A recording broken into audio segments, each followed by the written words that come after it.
समशीतोष्ण जलवायु में रहते हैं, तो शरीर भी समशीतोष्ण रहे, समशीतोष्ण हर जगह सम में रहे शरीर।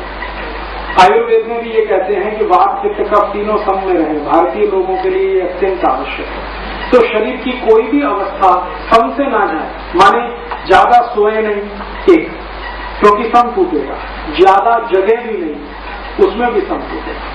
तो जगना और सोना दोनों संतुलित नियमित है। तो शास्त्रों के आधार पर भारत के लिए जगने और सोने की जो अवधि तय की गई है वो दो तरह से तय की गई है। एक तो ऐसे लोग जो शरीर श्रम बहुत करते हैं, और एक तो ऐसे लोग जिनका शरीर श्रम कम है। तो जो शरीर श्रम ज्यादा करते हैं उनके लिए सोना कम से कम 8 घंटे और जगना 16 घंटे।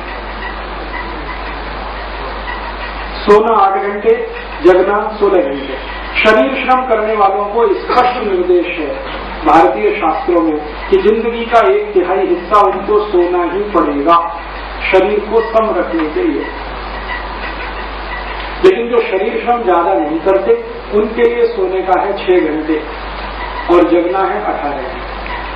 अब आप देख लीजिए आप किस कैटेगरी में आते हैं। अगर शरीर श्रम नहीं है आपका तो 6 घंटे सोना पर्याप्त है, और शरीर श्रम है तो 8 घंटे। लेकिन कभी कभी एक छूट दी गई है, वो ये कि आपका शरीर जब स्वस्थ महसूस करे उतनी देर सो लेना। ये तीसरी एक कैटेगरी बनेगी, लेकिन ये सभी के लिए नहीं है। जब आप कोई बीमारी की स्थिति में हैं, कोई रोग की स्थिति में है, तो जब तक आपका शरीर स्वस्थ महसूस न करे तब तक सोएं, और जब स्वस्थ महसूस करे तो जगें। वो बीमारी की स्थिति है तीसरी वाली।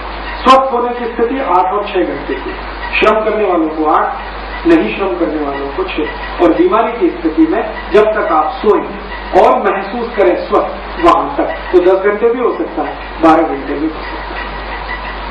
ठीक है।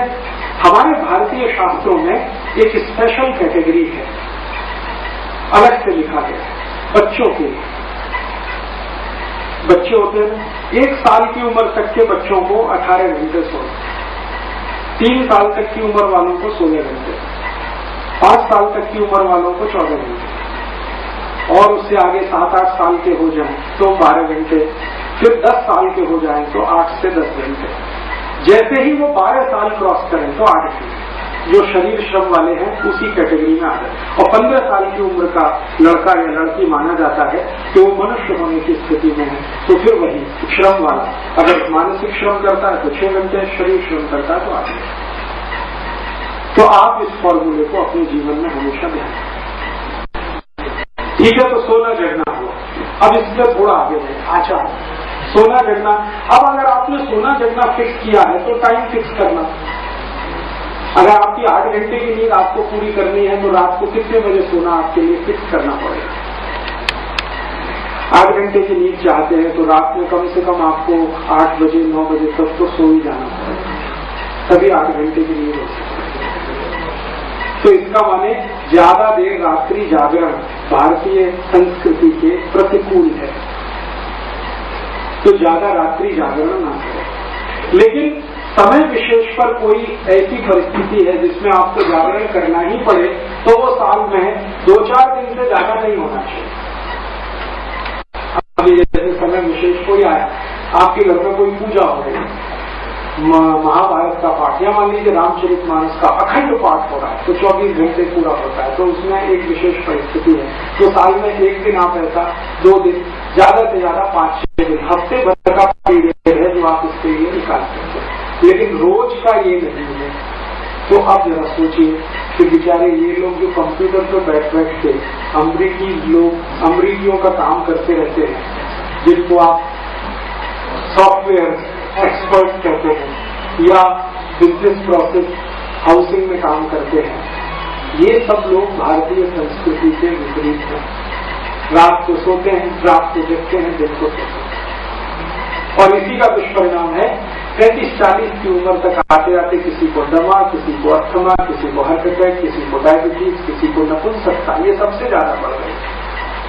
मैं होम्योपैथी का डॉक्टर भी हूँ और निःशुल्क प्रैक्टिस करता हूँ सेवा के, तो मेरे पास मैक्सिमम केसेस आते हैं। मैं आपको बता रहा हूँ, ऐसे डॉक्टर बताना नहीं चाहिए, वो नपुंसकता क्या है।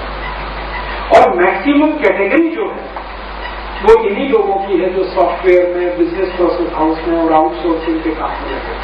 पति और पत्नी दोनों में। पत्नी 35 साल की है, पति 40 साल का है, 10 साल शादी हो गई, बच्चे नहीं हो रहे, और वो कहते हैं जी राजू भाई, वो धीमे से बोलते हैं कोई ऐसी दवा बताओ कि अपनी पत्नी को संतुष्ट कर सके। तो मैं उनको मजाक करता हूँ कि यार तुमने पुराने राजा महाराजाओं की कहानियां नहीं पढ़ी? कहते क्या कहानी? मैंने कहा एक एक राजा के पास 100 रानी होती थी, कैसे संतुष्ट करता था? तुम एक को नहीं करता। तभी वो परेशान हो। मैंने तो सोचो तो सही कि एक राजा के पास 100 रानी तो संतुष्ट तो करता होगा, नहीं तो भाग जाएंगी कि नहीं, कहते रहेंगे उसके पास, और तुम एक को नहीं संतुष्ट कर पा रहे। तो तुम्हारे जीवन शैली में और राजा के जीवन शैली में क्या अंतर आया, जरा देखो। तब अंतर होगा। ये नपुंसकता सबसे बड़े पैमाने पर चल रही है इस क्लास में जो सॉफ्टवेयर में काम कर रहे हैं या बिजनेस प्रोसेस हाउस में काम कर रहे हैं। मुझे ये कहते हुए बहुत डर लगता है कि इस पूरे क्लास में 70% नपुंसक, स्त्री और पुरुष को 70%। इसलिए उनके यहाँ बच्चे ज्यादा नहीं हो रहे। आपको ऐसा लगता है कि वो बच्चे करना नहीं चाहते, हो ही नहीं रहे। करना नहीं चाहते वो बात अलग, हो ही नहीं रहे, क्योंकि जीवन शैली का ये जो बिल्कुल उल्टा हो गया, रात को जगना, सुबह को सोना, यहां तो बहुत तकलीफ है। तो भारतीयता में अगर रात को आप सोते नहीं और दिन में आपको सोना 4 से 5 के बीच में, कोशिश करिए अगर इसको फॉलो करें। इसको फॉलो करने में जो सबसे बड़ी रुकावट आपके घर में है, अगर आप उसके विजय पालें तो ये आसान है। पहले अगर टीवी का कनेक्शन काट सकें, या तो कंट्रोल आपका इतना हो कि हम जब चाहेंगे तभी स्विच ऑन होगा, नहीं तो कोई बात ही नहीं है, तो आप इस पर काबू कर सकते हैं। और आपके बच्चे भी आपको देखकर करें। टीवी रखिए लेकिन कंट्रोल रखिए रिमोट पर, और अगर कंट्रोल नहीं है तो कनेक्शन काटिए। उसमें कुछ दुविधा मत पाइएगा कि कनेक्शन काटेंगे तो दुनिया से पिछड़ जाएंगे। ऐसी उसमें कोई बात नहीं आ रही है कि आप दुनिया से आगे निकल जाए। उसको देखिए जो पिछड़ने की कल्पना आपसे है, कोई जानकारी ऐसी नहीं आ रही है जो आपको दुनिया से आगे निकालती हो, तो पिछड़ने का डर क्यों? तो ये सोने का, जगने का, खाने का। और